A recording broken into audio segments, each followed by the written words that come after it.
O Espírito Santo foi historicamente habitado por inúmeros povos indígenas, que infelizmente enfrentaram diversos desafios ao longo dos anos. Hoje eu vou falar sobre alguns deles. No passado, o povo tupiniquim vivia numa grande área de terras. Ficava na região dos estados de São Paulo, Rio de Janeiro, Espírito Santo e da Bahia, e viviam conforme a sua cultura.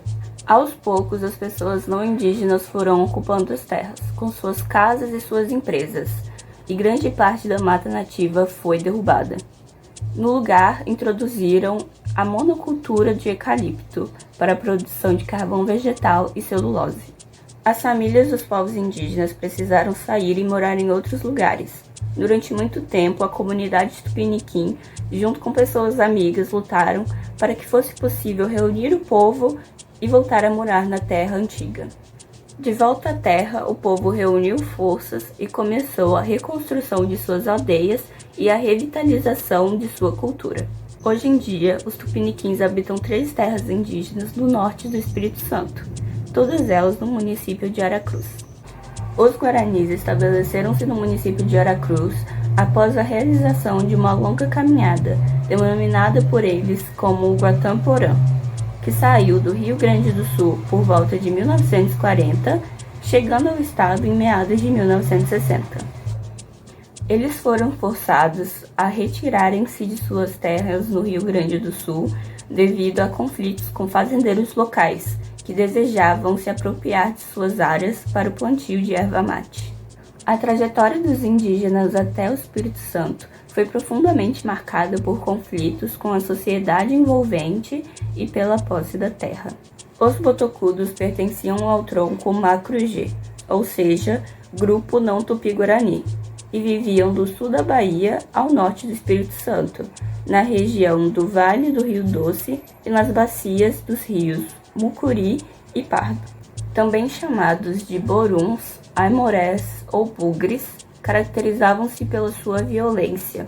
Eram muitas vezes ferozes, e supunha-se que praticassem inclusive o canibalismo, atacando aldeias de puris ou gotacás, seus adversários tradicionais, ou caravanas de viajantes, até fazendas de sesmeiros, incendiando tudo que viam no caminho.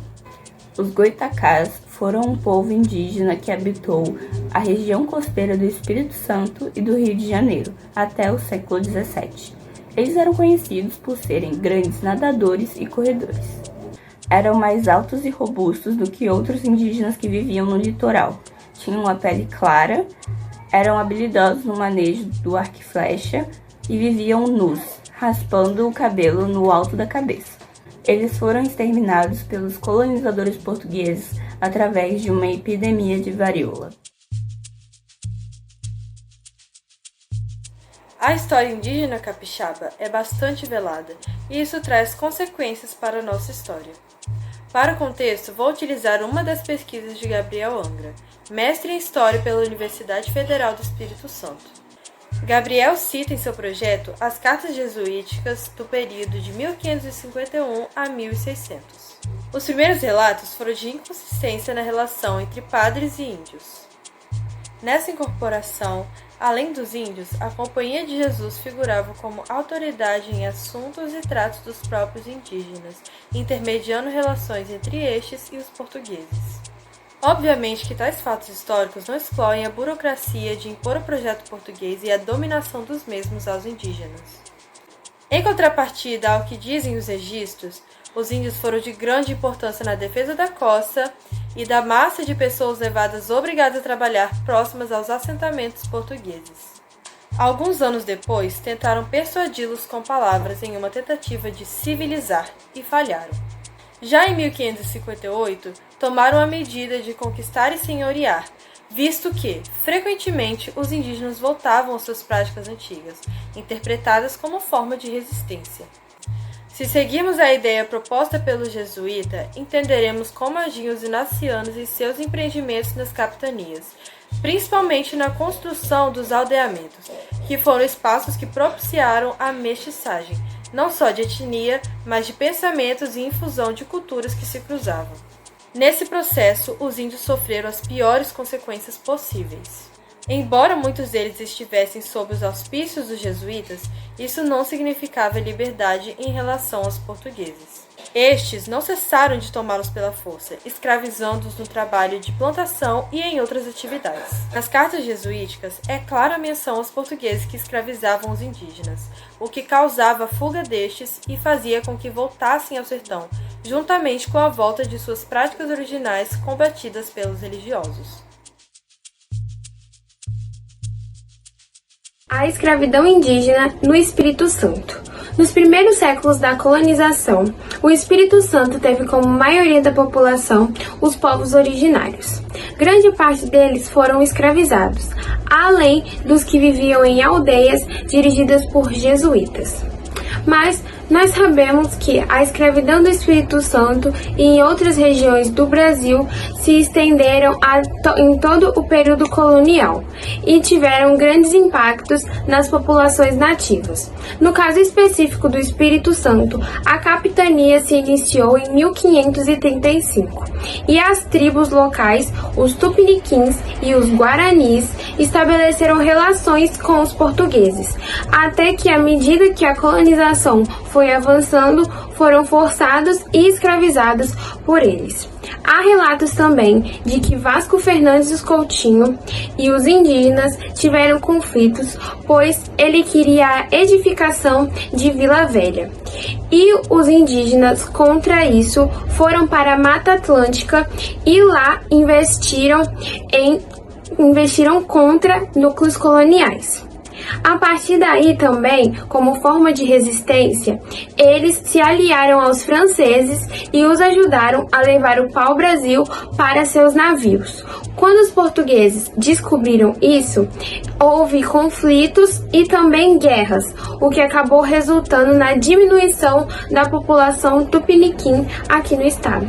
Em relação aos jesuítas e aos povos originários, há registros de que em 1551 os jesuítas chegaram em território capixaba, com a missão de catequizar os povos originários. E embora os jesuítas tenham tentado proteger por muitas vezes os nativos da exploração dos colonos, mesmo assim, alguns ainda tiveram que usar da sua força de trabalho para trabalhar nas plantações de cana-de-açúcar ou em outras atividades.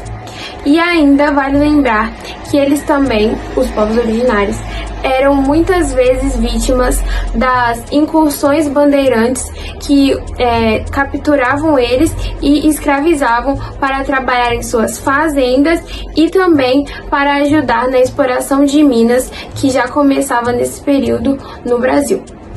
Mas, em 1758, o Tratado de Abolição da Escravidão Indígena foi assinado. Mas, infelizmente, não podemos deixar de destacar que, por meio da escravidão, tivemos uma redução drástica da quantidade desse povo no Brasil e no estado, e que muitas culturas foram deixadas de lado, muitos modos de vida também foram deixados de lado.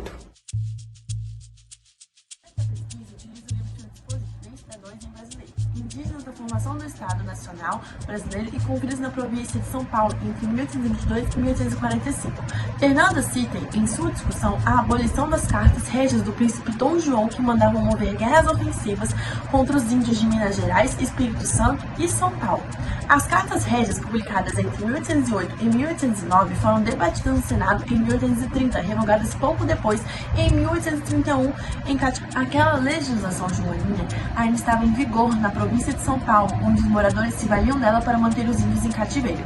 Por outro, evidencia que a pauta política movia-se muitas vezes em função das injunções regionais. Afinal, foi em razão da intervenção dos dirigentes paulistas que o Senado se viu na contingência de discutir a revogação das guerras e persistência do cativeiro indígena em certas regiões do Império.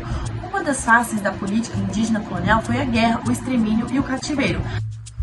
Mas ainda, os aldeamentos e o Diretório Pombalino foram as duas experiências coloniais nas quais os políticos intelectuais do Império se basearam para pensar e propor uma nova política de Estado para a incorporação dos índios à ordem imperial. Em uma das teses da autora, observa-se que o pacto político selado depois da independência excluía os índios da sociedade civil e política porque eles não foram mencionados no texto constitucional. Assim, entre a independência e a promulgação do regulamento da catequese e civilização dos índios em 1845, os indígenas não eram reconhecidos como cidadãos, muito menos como brasileiros. Ainda segundo a autora, essa exclusão serve para explicar acontecimentos muito importantes como a continuidade de práticas coloniais do Império, como guerras e escravizações. A ausência de uma definição precisa sobre o estatuto jurídico dos índios ou de um capítulo específico sobre a civilização dos índios bravos na Constituição de 1824, tal como queria José Bonifácio e vários outros constituintes da Assembleia de 1823, não são condições suficientes, contudo, para postular a exclusão dos índios do Pacto Político Imperial. Afinal, a situação jurídica dos índios pode ter ficado incerta e até mesmo sob disputa, mas isso não significa que eles ficaram de fora do Pacto Político Colonial do Império. Além disso, a própria autora demonstra que a demora em se criar uma legislação global de como lidar com os índios bravos não se deveu à falta de interesse político pela questão, já que existiam diversos projetos e diferentes propostas, mas sim a falta de consenso sobre o assunto.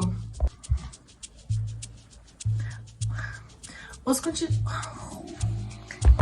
de 1823 insistiam no argumento de que existiam no território do Império dois tipos diversos de índios, os bravos e os domesticados, e cada um deles exigia um foco diferente na política. Já os índios bravos, eles sugeriram que primeiro eles fossem civilizados e integrados à sociedade para depois utilizarem dos direitos políticos dos cidadãos. A política indigenista do primeiro reinado tampouco autoriza a afirmação de que os índios ficaram de fora do pacto político do período pré-colonial. Apesar de ter permitido bandeiras contra grupos indígenas considerados agressores, também mandou formar aldeamentos para outros considerados selvagens, mas não inimigos, e tratou como cidadãos aqueles que foram avaliados como suficientemente civilizados, mandando reagi-los segundo as leis ordinárias do Império.